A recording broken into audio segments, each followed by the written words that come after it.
with CESO, and about this time last year, we were really starting to kick this off in the planning stages for the pilot that ran January through April. So it's exciting to see us kick off the full year here, and look forward to seeing what happens with the RFP this year. Now, obviously, this year we're doing this RFP, and I know that the vendors have explained this to you so far, what we're doing. Being here in Akron and I grew up in Akron, when they started talking about doing this Interbelt project, I thought this would be a great opportunity for us to tie this into what we're doing here at ACE. And we just came from your competition over at Ellen. So we spoke with them. They asked a lot of questions, so keep that in mind as Dylan's speaking. Think of any questions, because this is your first chance to talk to the end user of what you're going to put together, and that's really, that kind of feedback is really important to see as you start thinking about what you can do, what the city is interested in doing. We'll just roll right into it. So, Dylan, if you want to introduce yourself and what your role is there at the city of Akron, and I'll probably interject a little bit, and we'll have some questions after he speaks for a while. Okay, so my name is Dylan Garitano. I work at the city of Akron in the planning department. Planning department, we're sort of the visionaries of the city, come up with the ideas, and the engineers sort of take those ideas and make them reality. So today I'm going to talk to you guys a little bit about the Interbelt and your RFP for this year-long project. Everyone know what an RFP is? No. Request for proposal. It's kind of how the name is in the architecture, engineering, construction world. So as Dylan with the city of Akron has his project, he puts out a request for proposal for companies, and in this case, we're a company, and Ellen's a company, to respond to that RFP to say, here's how we can develop this project for you. And so does everybody here know where the Interbelt is? Have you guys been? Okay, good. So you guys have a good idea of what I'm going to be talking about here. Oh, okay. Well, I will be introducing the Interbelt. So what we have here is what the former mayor, Don Pasquale, said was an overbuilt and expensive entrance into downtown. And in 2014, we planned a process of decommissioning the last mile of the Interbelt Highway, which is sort of what you're looking at there in that picture. And I'm going to move on and sort of, oh, okay, so you guys are going to be coming up with ideas. That's the year-long project here. And so one of the things that I find helpful in coming up with ideas for the future is to sort of look at it from a different lens and go to the past to sort of see where we've been and how we got to this place. So this slide is from the 1950s, 1960s era. This is a map of Greater Akron here, with Akron being there right in the center. And so the 1960s was the age of the automobile, and at the same time what we had was downtown Akron and downtown Cleveland, downtowns everywhere, sort of losing energy. Businesses were leaving downtown, people were deciding to move out of downtown into the suburbs, places like Bath and Fairlawn and beyond. Sort of to get out of the city. There was a lot of pollution from the factories and the warehouses of the day. So in order to get these people moving, we have a lot of automobiles, and in order to get them into downtown, we have this massive investment of the interstate network. And this is sort of a concept of some freeways in the Greater Akron area. So how can we get people into downtown? We build a road where they can drive really fast and get into downtown really easily, and also out of downtown really easily. So this was sort of the concept of the Greater Akron area, and so highlighting some of the major networks, just making it a little darker here, and then overlaying this on a current street map of the area. This is sort of what it would have looked like, and then I'll fade this out. The yellow lines that you'll see underneath are what we actually got. Notice we didn't get all of those, and thankfully so, we didn't get all of those, because one of the highways that was planned was, has anyone been to the Cuyahoga Valley National Park? Yeah. Beautiful place, right? Mm-hmm. They planned to build a highway right down the river all the way to Cleveland, but that was one of them that wasn't built. So thankfully, we have that beautiful national park. But as a result, we did get a good network of interstate highways that sort of traverse the city of Akron, and they didn't all get built, mostly because they were just too expensive. So the Interbelt specifically, this was a proposed corridor that would traverse from Barberton in the southwest to Cuyahoga Falls in the northeast. And this was first conceptualized by the Akron Traffic Planning Department in 1963. And because more people were buying automobiles, households had 2 or 3 cars, we had a projection that the existing roadway capacity was going to be exceeded. There were going to be too many cars on the road. So how do you alleviate that? You have to build more roads. And so this was a way of getting people from the Barberton area all the way to Cuyahoga Falls. And if you want people to come into downtown, what's a good way to get them into downtown? Let's build a highway right through downtown so they can get right where they want to go. Everyone wants to go to downtown Akron. And so what they ended up building cost about $90 million. They did not finish this. They only built the middle part of there, right there, the inner belt. That's why it's called the inner belt, because it was the inner portion of that proposed corridor there. So what I'm going to show you now is a series of satellite pictures that sort of showcase the construction of this project and moving us forward to today. So this was a picture that was taken in 1951, and the inner belt began construction in 1970. And so what you have here is a complete grid of streets. It's a complete network, with downtown being in the middle. And then, does anyone know where Summit Lake is? That's going to be on the bottom left of the screen over there. And then on the north side is going to be the Little Cuyahoga River, and in the middle is downtown Akron. So what you don't see in that picture is any of the highways that exist today, because none of them existed in 1951. The only sort of interruption to the street network, besides Summit Lake, would be the canal that you can kind of see along the side. Here, it won't move. So right here, sort of the, this is the canal that connected over to the Cuyahoga River in the north. So moving forward to 1975 here, we can see that I-76, which is east-west highway at the bottom there, that's constructed, and then Route 8 from the central interchange sort of on the, over here. And then what we also see is that downtown we have the first mile of the interstate highway being constructed. But what you're going to notice here towards Summit Lake, the inner belt's going to continue, so what has to happen over here? Does anybody know how do you get a highway over here? There's a lot of houses over there. You have to tear a lot of houses down in order to make room for this roadway, and that's what you see happening there. So then if we move forward to 2015, this is the result of that. Does anybody know what's missing? A bunch of houses. A bunch of houses, but there's something else missing. Well, that's also there. You're right, that is missing. But the whole concept was to connect Cuyahoga Falls to Barberton. What we got was just this little inner belt of that corridor. So the north part and the south part is missing. And so what we're left with is this sort of half-completed highway. There were a couple of problems with what we built. But as a result, the plan was that it would help downtown. The reality was it didn't do as much as they thought it was going to do to help downtown. This road was built to handle 120,000 cars every day. Only about 18,000 cars per day were using it. So it was a expensive and overbuilt highway, like I said in the beginning here. And they did a study to see how much time it saved people by traveling on the inner belt to get to downtown. It only saved people 1 minute and 15 seconds. So some people might say that's worth it, but I think a lot of people would agree that that probably wasn't worth $90 million to construct that highway.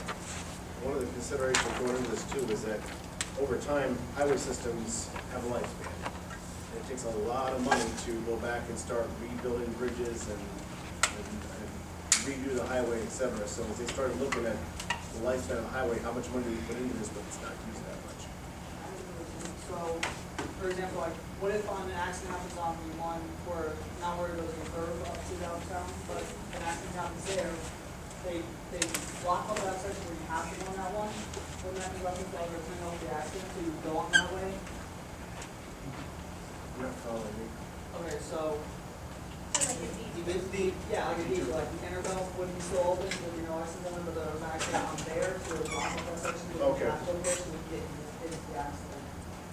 Yeah, and it's not completely shut off now. So there's portions of it that shut off, so it still is, you can go either way when necessary for construction or Right. So moving on, I'm going to sort of talk about the construction and the closure here. It is still mostly open today. So in 2014, the City of Akron worked with the GPD group, and this was sort of the overall site plan for the beginning stages of the removal here. So we have the Interbelt Highway in the middle here, so that's gonna be this piece right here in white.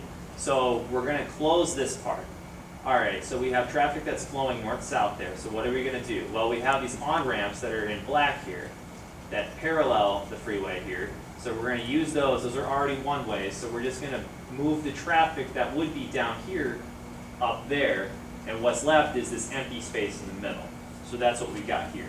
Would it make more sense if you, like, keep that one end open, but people can't get on what part of that line?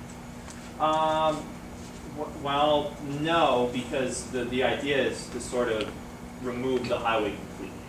So you don't, I kind of see what you're saying, but, I mean, the way The whole that, white piece gone, but don't take the whole thing at all at once. oh, so in stages you kind of? Yeah. Yeah, that was part of the process. So this was 4 years ago, and that was sort of the process. They took steps like that to make that happen. But right now, that bottom part in the white is closed. And so I'm going to show you another aerial picture from 2017. It looks similar to the 2015 picture, but you can kind of see there's a lot more dirt there following the highway. Because in this picture, this would have been last September, I believe, the Interbelt there in the middle is closed. And so, I don't know how many of you guys have read through the RFP yet, but this is sort of the map in that RFP. So basically, this is your project. What happens with that area there in the red that says closed permanently? If you move that and should make two separate streets, would that make it easier or harder? When you say two separate streets, you mean like the ones that are already there, that are one-ways? No, I'm talking about the green. Like you. Make the green bigger? No, like if you have like two separate streets. So what you mean to connect the two greens together as like a street?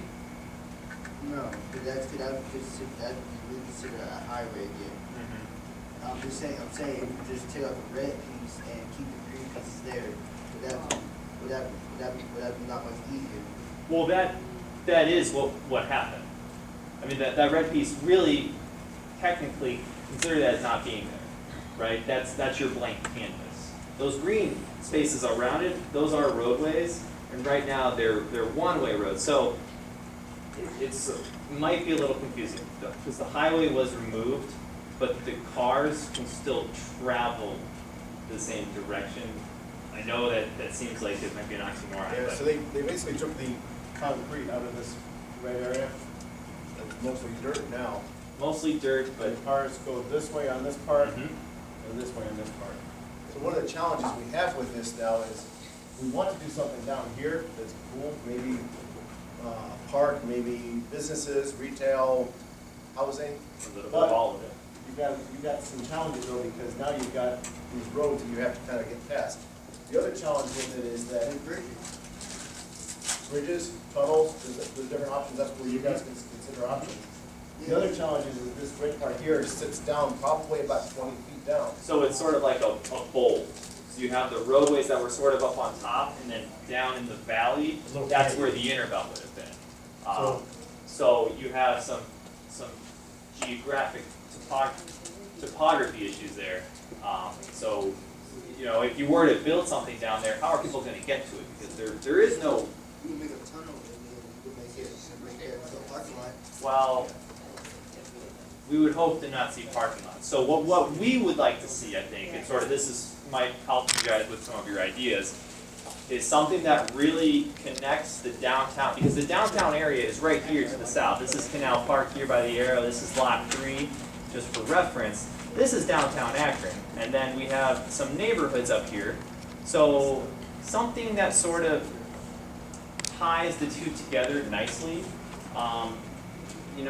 I think it would be a shame to put something there that is just so different than both of them that it still feels like a different place. You almost want the two pieces to begin to mesh together and sort of transition. So you're transitioning away from downtown and into West Hill, or the other way, you're going from West Hill in the neighborhood into downtown Akron. I Something mean, you gotta move the two green parts together anyway. So you not necessarily. I mean, I'm just saying, cause if you put the two pieces, like, if you shoot like one of the sides to the other side, yeah, that would be considered somewhat still a highway, but at least you have more land to make something better. Okay. I don't think we've ruled anything out. I mean, yeah, if that's your idea, then you can make that work, we'd love to see that, because I mean, that is just, so you're saying move the one green to the other side? Yeah. But it doesn't have to be, it can just be a regular road. Yeah, you can do that, there's one, there's two, yeah, it's like, yeah. What they call, sometimes like a boulevard, so two roadways with trees in the middle or planters in the middle, kind of makes it a slower boulevard type. So in Cleveland, they did this to, Route 2 used to go from Cleveland out to Lakewood, and it was a 55-mile-an-hour roadway. What they did is they changed it to now 35-mile-an-hour boulevard, and they put tunnels underneath it. Because I used to live in Ohio City, which is on the west side of town, and I couldn't ride my bike to Edgewater Beach. And that was the same kind of thing you're running into now. You've got the challenges of, what if somebody from over here wants to ride their bike to get out, park and do a game? So the towpath trail goes through here, but we want to see, is there a way to connect all this together, connect the neighborhoods? Yeah. And use that space there. You know, maybe you consider because it's lower level and you want to bring stuff up to real level, maybe you consider parking in a substructure, build something up and put something above at street level, maybe parks down there. There's a lot of different scenarios. But the only problem is, if you keep the two streets, like that means you got lift it up so it be to connect to the actual normal street. Sure.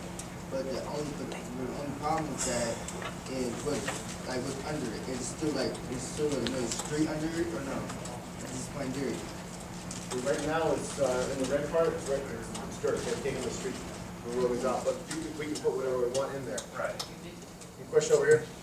Alright, so how much space is the area there, the red, and the space in between the two roads in the red? So I can't think of an exact number, but what you have on each side of the red would have been 3 lanes each way that are 12 feet wide, plus shoulders that are 10 feet wide, so you have, 6 times 12, plus 10, 20, 30, you have, plus another 40 feet. I mean, The RFP says 30 plus 30 plus. acres. Okay, altogether it's gonna be 30 acres, so about 30 football fields. So we are gonna take a field trip here in a couple weeks, where we're gonna be able to stand on the bridge and look down, up and down, and we may be able to go right down in there too. So we're taking a field trip out there, taking buses, and be able to actually get a good visualization of what you're looking at too, so. But we will, as we go on with this process, we will get you, dimensions, how wide it is, how big it is, you know, how big a buildings you could put there, how big a park you could put there, et cetera. Any other questions? That was not a question, but I see where you're coming from when you said, you can put something down there. But I'm saying like right under the green part. I know if there's no street under there, that'd be perfect to make like a little park and a little like basketball court and stuff. Cause with that one spot there, it's all private, I believe it's private over there. Yeah. So this, and then it really had nothing else to do, so yeah, that. Yeah, those are perfect ideas. We want the community to be able to connect with this space. So the point of this project, just before you answer this question, is going to be for you guys to come up with the ideas of what we're going to do with that area. So if you have ideas like that, of maybe you want it to be a park or you want to see basketball courts, those are all things you're gonna have to think about. And then you're also gonna have to think about, okay, well, how can people from downtown and how can people from those neighborhoods get to that area? So that's gonna be what you guys work on for this project, okay? I'm a person who thinks visually, so when you show me a certain amount of area and I understand and if I've been there for good, I've been around there for a couple times, I can already visualize to see what's already down there. Well, that's And what's- great, and yeah. And that'll be the benefit of the field The trip. field trip will help you, and then the short answer too, is like, at Ellett, they asked what the plan is. I said, there is no plan. There is no plan yet. So any of these ideas that you have, I mean, they could become reality. And so you have ideas, I'm sure you all have ideas, so it's gonna be really interesting to see what you guys put together, because, you know, we're looking at the Interbelt now and saying, wow, what were they thinking? Why did they build that road like that? Because the last thing we wanna do in this space is for someone in this very room 50 years from now to say, wow, what were they thinking? Why did they put that there? So, you know, with what we come up with now, look to the past and maybe try to correct some of those mistakes, but also think to the future. What are they gonna think? How are they gonna use the space? Do you have a question? Rita? So yet so far, there is no limitations as to what can or cannot be done? Absolutely Except not. for obviously not build the road. We've given you some guidelines on the request for proposal, so we'll be going over that in more detail in the several months that come ahead of here, but, you know, we do want to see a structure, so that way we can use the architecture, the engineering, and the construction aspect of it. We'd like to see it, some aspect of it being green. We'd like to see, don't just build a big parking lot with some retail in it. We'd like to see some parks, some use of the land. I'm thinking interline. You know when the streets are steep, like you have some steep hills. I think sometimes when they fix streets, I think they should make it less steep if they can. Because Gradual inclines, yep. yeah, because it starts more accidents. Because you gotta think the brakes on some people's cars and that four-wheel drive. Yeah. So I was just thinking, like, can they make it a little more less steep, the streets? Yeah, that's where you might propose to fill in between the two streets, between the two blue and green streets. You can propose to fill that in and then build on top of it. Then there is no hill there. Yeah, there is not much hill. And then there's a little bit, you can see going from the roadway there to the right, going up towards the hospital building, so a little bit of a slope up. It's not too bad. So we do have, we're not involved here, we've got engineers, architects, construction people that will all help you through this process. Why don't you tell them what ODOT is? ODOT is the Ohio Department of Transportation, so I we knew will that. work on roadway projects.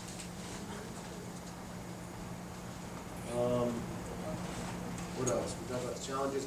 Ask questions. If Dylan's here this time, he's gonna come back in December, and then what we're doing is, as you guys develop your response to this request for proposal, Ellen is also, at the end of the year, we're gonna have a banquet, and we're gonna have a judging panel to look at what you came up with here, what Ella came up with. And we're just gonna get some constructive feedback, and we'll have some dignitaries from the city of Akron, possibly from the Economic Development Director's office and the mayor's office. So it's exciting to see what you guys come up with. There's already been studies done. Kansas State University and the Cleveland State University already had a design charrette. Anybody know what the word charrette means? I'm gonna look at my architect to define it, because I made up a definition. It's be kind of made up definition, but it's when a lot of people come together and you just are brainstorming ideas. So I was right then. yeah, You brainstorm. If you have a tough project where you need a solution, a lot of different solutions, it's just so you can generate a lot of ideas. Because you always, when designing, you always start with the craziest ideas and the craziest things you can imagine, and then kind of bring it back down to reality. You know what they put there over the summertime? An urban forest. So one of the Like ideas gardens was, installation. if you're gonna take away a highway, why not put an urban forest there, sort of like Akron Central Park? And that was the concept. And so brought in a bunch of trees and planted a bunch of trees and added some seating elements, a hammock, a viewing platform to watch cars, of all things. But it was sort of a neat little space. It's sort of a pop-up kind of idea. But you know, I think because it's such a large area, you might see some more of those temporary pop-up ideas to sort of make use of the space while there's nothing being used on it. So this design charrette came up with 60-page document or something, a very large Yeah, the document. report might be larger. Will be a resource for you guys to look at and look for ideas. I'm not saying any of those ideas were right or wrong, and what you guys come up with, it's up to your creative imagination, what you guys can think of. So the options are out there for whatever you can think of. To engage the community, to think green, make it accessible. Right there, can you go back to that one? At the end. The last one? Yeah. So the total path and the park coming in here, it's a good way to tie it right in. could maybe have some restaurants and people can come in here after going to a game, et cetera.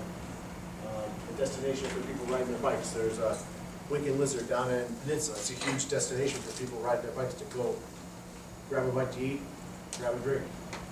Like a plaza? Yeah, plaza, park, whatever you guys can creatively think of. I have one question. What is that big open land right across the highway? So that is, you heard of Glendale Cemetery? That's right there. That Maple Street. Yeah, so Maple Street is gonna be this one right here, and then this is Exchange, and this whole space in the middle here is Glendale Cemetery. If there was no cemetery, this would be a difficult area to build, just because it is a valley, so this, you can see the tree line here. There are some steep slopes on both sides of there. Where's the zoo? The zoo is gonna be over by the point right here, Say Linton up here, the zoo's down this way. right here. Over there. Yep. What kind of information do you have about the community there? Or what kind of access would we have to find out more about people in close proximity to? So are you referring to this specific enclave right here, what they call Oak Hill or Oak Park? Yeah, people that are gonna be within the distance that's gonna probably predominantly use that maybe. These guys are a little further over here, so you have Oak Hill, Oak Park right here, and then sort of parts of West Hill. So these are neighborhoods that really were very close to downtown before the highway was put in, and especially this spot right here. Looking at this map, it's really close to downtown, but if you were to walk there, and when you guys go out next month and walk there, it's a difficult walk, because you cannot just walk, I mean, with a you can't walk across the highway. You have to go to wherever there's a bridge, and this bridge was torn down right here. So you either go to this bridge, or you can go to this bridge, but you cannot go directly across. So one of the overarching things you should keep in mind with your ideas is, how do you sort of tie into what's already there? How do is it maybe a staircase that goes down the hill, and then now they have access to downtown, so they can walk, they don't have to drive, or, do you have an idea? Yeah? Yeah, like a ski slope or something. Yeah, I mean, I haven't seen one of those in an urban area, but that would be pretty cool. I have an idea. So we could put like escalators for like people who are looking to walk, and then like, cause this is from one games I played for Warframe, they have this little elevator that goes on like an incline like this, and it just goes like this, and it's like this. We can put that in if people are like handicapped, who have to use wheelchairs and stuff like that, so they can still get up and down. Okay. But whatever it is, it can't be that long, or it really can't be that slow. There's multiple slow people, there's multiple handicapped people there, and it's only one chair, and somebody already. So it would be like a big plaque. Yeah, I know, but I'm just saying, definitely like that too. And how everybody gonna get on it too. And these are all great ideas that when you guys start to get into your project and you start to say, okay, well, if we're not going to build up the ground to raise it up, and we need to get people down there, access is gonna be a big thing to keep in mind. How you get people there, how you get people back, and then, when you start developing all your ideas for what you wanna do, think about, not only what you guys think would be awesome to have in that area, but, think about the people who are downtown and the people who are in those neighborhoods. Like the teacher was starting to bring up is, what could you put down there that would be used by everyone? And you've got a lot of people in this area down here, and a bunch of offices that are there during the day. So is it something that you can use during the daytime and the weekend to want to draw people to come down?